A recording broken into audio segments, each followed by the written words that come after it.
Salam kerahiman. Hari ini tanggal 14 Oktober. Sekedar pengumuman aja, informasi. Kalau ada Bapak Ibu yang sudah lihat tanggal 4 dan tanggal 7 Oktober, itu ada teman kita, Devosan Kerahiman juga yang sharing. Jadi kalau Bapak Ibu yang mendengar juga ingin membagikan pengalamannya dengan Tuhan, bisa WA saya. Nanti saya kasih nomor diary-nya.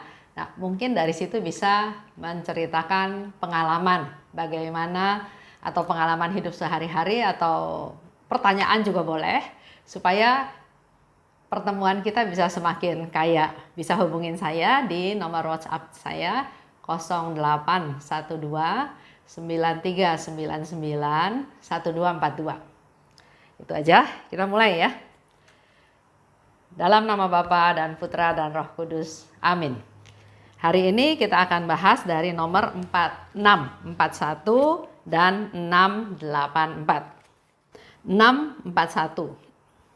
Oh, betapa menggembirakan menghampakan diri demi keselamatan jiwa-jiwa yang kekal. Aku tahu bahwa biji gandum harus ditumbuk dan digiling supaya menjadi makanan. Demikian pula, aku harus menjadi hancur agar berguna bagi gereja dan jiwa-jiwa meskipun secara lahiriah tidak seorang pun akan memperhatikan pengorbananku. Oh Yesus, sama seperti roti kecil ini yang tidak ditangkap oleh satu mata pun, secara lahiriah aku ingin tersembunyi, tetapi aku tetap menjadi roti yang dikuduskan kepadamu. 684. Jam Kudus. Kamis. Dalam ibadat ini, Yesus mengizinkan aku masuk ke dalam ruang senakel dan aku menyaksikan apa yang terjadi di sana. Tetapi aku paling terharu ketika sebelum konsekrasi, Yesus menengadah ke surga dan masuk ke dalam percakapan yang misterius dengan Bapanya. Hanya di alam kekal kita akan sungguh memahami saat itu. Matanya laksana dua nyala api, wajahnya berkilau-kilauan, putih laksana salju, seluruh sosoknya penuh dengan kemuliaan, jiwanya penuh dengan rindu. Pada saat konsekrasi, kasihnya terpuaskan, pengorbanan sudah tuntas. Kini tinggallah upacara lahiriah kematian yang akan dilaksanakan. Kematian lahiriah. Intinya adalah senakel. Belum pernah dalam seluruh hidupku aku mengetahui misteri ini sedemikian mendalam seperti pada saat adorasi itu. Oh, betapa bernyala-nyala keinginanku agar seluruh dunia mengetahui kerahiman yang tak terselami ini. 641. Dikatakan betapa menggembirakan menghampakan diri demi keselamatan jiwa-jiwa yang kekal. Ini sharingnya Suster Faustina. Sama seperti kita juga. Saya merasa gembira kalau misalnya saya berhasil dalam menyelesaikan tugas. Saya naik pangkat.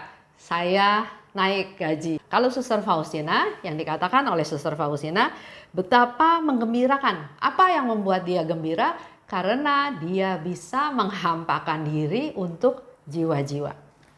Dia bergembira karena dia bisa berbuat sesuatu untuk orang lain. Apa yang menggembirakan hidup kita sekarang ya?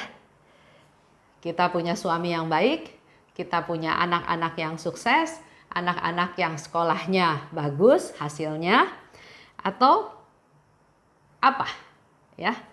Contoh ya, ada seseorang bilang, wah saya bahagia, saya gembira karena ternyata saya bisa punya suami seperti yang menjadi idam-idaman saya. Saya kalau sebelum saya menikah katanya ya, saya kalau lihat orang laki tipe seperti itu saya suka. Dan ternyata ada seorang laki-laki persis seperti yang dia dambakan, ternyata dia senang sama si perempuan ini ya. Jadi dia bersukacita, begitu gembira, dia udah gak peduli lagi yang lain. Tapi ternyata setelah 2 minggu menikah, suaminya udah hidup nggak benar, udah pergi sama wanita lain. Dia masih berusaha mempertahankan pernikahannya. Jadi dia masih berusaha bagaimana caranya supaya suami itu kembali. Memang suaminya kembali kalau lagi nggak punya uang. Tapi begitu dia punya uang, dia pergi lagi. Hal itu terjadi bertahun-tahun. Si istri terus bilang itu kebahagiaan saya. Suami saya yang seperti itu sesuai dengan idola saya, itu kebahagiaan saya. Jadi saya harus mempertahankan suami tersebut. Dengan segala macam jatuh bangun, dengan segala macam tingkah si suami, dia bilang saya harus mempertahankan kebahagiaan saya. Dan memang ternyata ibu ini pernah bilang bahwa walaupun suami saya menyia-nyiakan saya, tapi asal dengar suaranya aja saya sudah senang, saya sudah sukacita. Dalam perjalanan terus ya, akhirnya dia sampai ke satu titik bahwa ternyata kebahagiaan dia itu bukan karena punya suami ganteng, bukan karena punya suami seperti idola dia waktu dia masih muda. Jadi dia mulai merubah cara berpikirnya, bukan mengandalkan kehidupan duniawi. Karena ternyata sedemikian rupa dia mempertahankan pun dia jatuh lagi ke dalam kesedihan, jatuh lagi ke dalam kekecewaan, banyak hal. Bahkan dia pernah putus asa, kok kebahagiaan yang dia harapkan itu kok lari-lari terus. Sampai suatu hari dia mendapatkan satu pencerahan bahwa saya ini bodoh. Kalau saya mengandalkan kebahagiaan saya untuk nilai-nilai duniawi, karena sekarang dia lihat juga suaminya sudah mulai tua, sudah mulai jelek, sudah mulai usahanya juga bangkrut, sudah mulai miskin, hilang semua. Jadi pengharapan dia mengandalkan penilaian duniawi itu udah hilang sekarang. Nah, di sini dia diproses. Dia berpikir bahwa kalau saya mau bahagia, saya nggak boleh mengandalkan sesuatu yang sifatnya sementara. Secakep-cakepnya nanti tua juga peot. Sehebat-hebatnya, sekaya-kayanya, kalau usahanya bangkrut ya juga bisa bangkrut. Di situ dia mulai melihat bahwa saya salah. Saya berharap kepada sesuatu yang duniawi, yang sementara itu saya salah. Dia mulai mencari Tuhan. Dia mulai merenungkan firman Tuhan. Dia mulai mencari sukacita, kebahagiaan yang berasal dari Tuhan. Yang seperti contoh tadi Suster Faustina bilang, dia begitu merasakan kegembiraan karena dia bisa menghampakan diri untuk keselamatan jiwa-jiwa. Pernah juga ya, waktu itu saya baca satu buku, John Maxwell, itu motivator terkenal ya. Suatu hari istrinya ditanya, apakah kamu bahagia menikah dengan John Maxwell yang motivator, yang kaya, yang hebat, yang terkenal? Istrinya bilang, saya nggak bahagia. Karena dia bilang kebahagiaan itu nggak ditentukan oleh orang lain. Kebahagiaan itu dari diri sendiri. Saya bahagia, saya yang memutuskan saya bahagia, bukan pihak lain, ya. Seperti tadi Suster Faustina juga katakan ya, dia bahagia karena dia bisa menghampakan diri. Lanjut dikatakan lagi, menghampakan diri itu seperti biji gandum yang ditumbuk, yang digiling supaya jadi makanan. Dan dia juga tahu dia harus hancur agar berguna untuk gereja dan jiwa-jiwa. Begitu pula dengan kita semua. Kalau fokusnya saya, nggak bakal mengalami kebahagiaan yang dari Tuhan. Tapi Suster Faustina menyadari bahwa saya harus berkorban, saya harus menderita, saya harus hancur seperti biji gandum itu, saya harus mau ditumbuk, saya harus mau digiling. Yang penting saya berguna untuk orang lain. Walaupun katanya ya, secara lahiriah orang nggak tahu penderitaanku. Orang nggak tahu pengorbananku. Nah, ini juga menjadi refleksi buat kita semua. Sering yang terjadi adalah, oke, saya mau berkorban, tapi kepengennya orang lain tahu bahwa saya berkorban. Oke lah, saya menderita. Misalnya ya, tadi si ibu ini punya suami yang hidupnya nggak benar. Saya mau menderita, tapi dia kepengen juga orang-orang sekitar tahu bahwa saya menderita loh gitu. Nah, masalahnya adalah kalau orang lain ikutan empati, ikutan prihatin, aduh kasihan ya ibu, kamu menderita, kamu mendapat suami yang tidak setia. Oke, sudah. Dapat hiburan apa lagi? Cuma rasa simpati aja. Nggak dapat apa-apa lagi. Tapi kalau kita cerita sama orang yang bukannya berempati pada kita, tapi menyalahkan kita. Bodoh sih kamu kawin sama dia. Kan dari dulu udah saya kasih tahu jangan sama dia. Atau di belakang diomongin, nggak bisa urus suami sih, jadinya suaminya sama perempuan lain.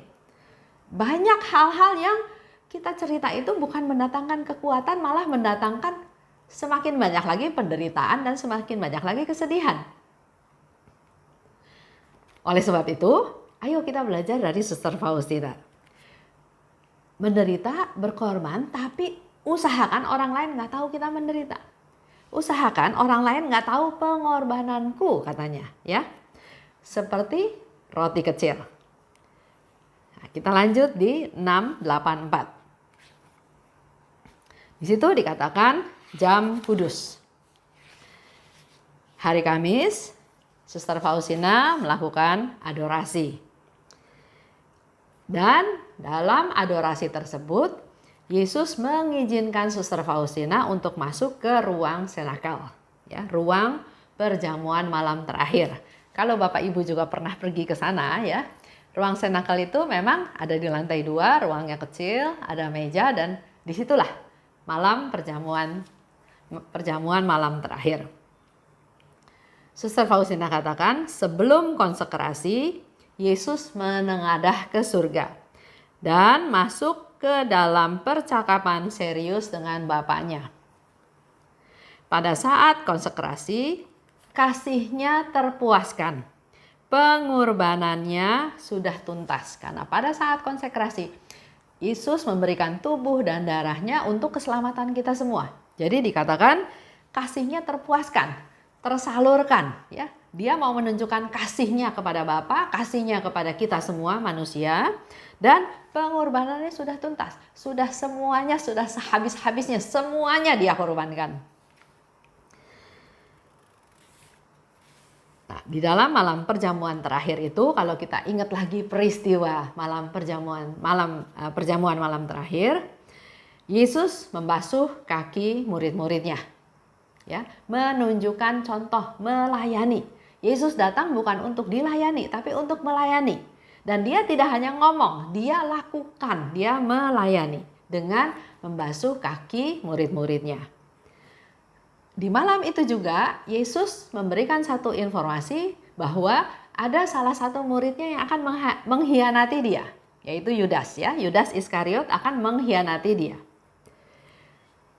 Dikatakan lagi di sana, di dalam ruang senakel itu, Yesus dalam perjamuan malam terakhir dia mempersembahkan tubuh dan darahnya.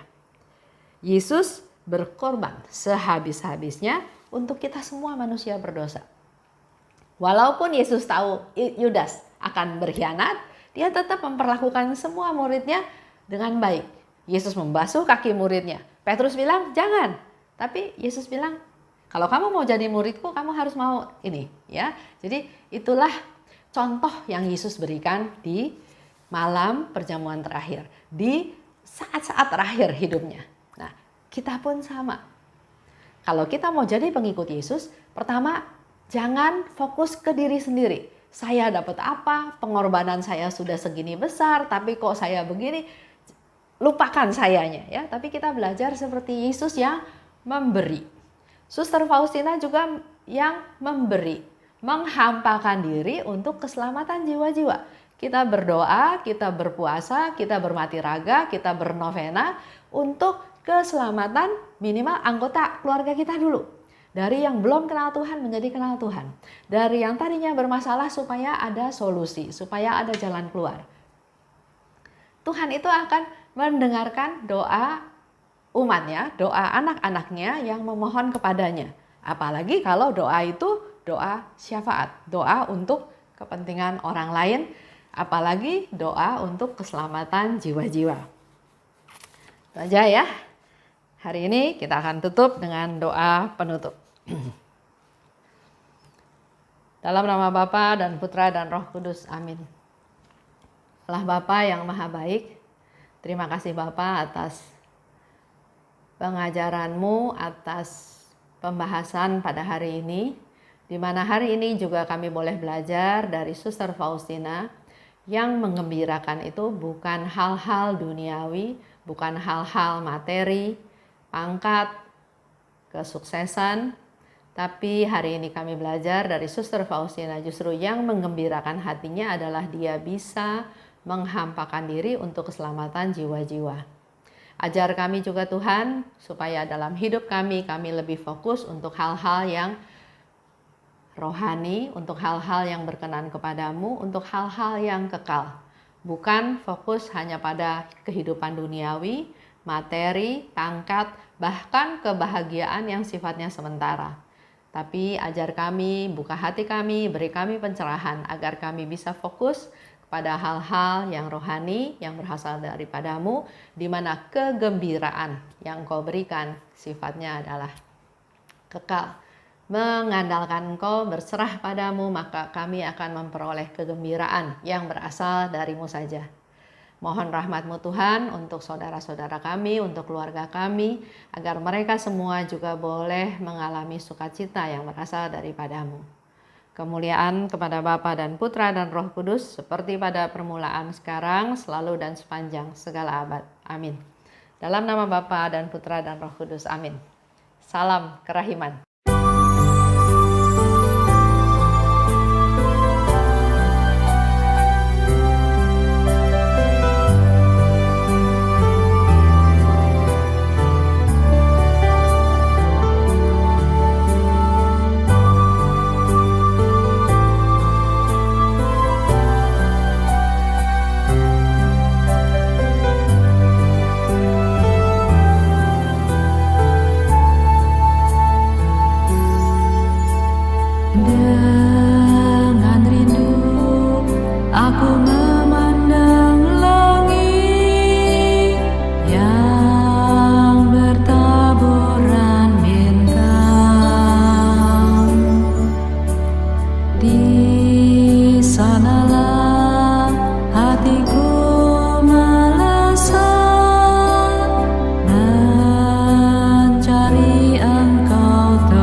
Izinkanlah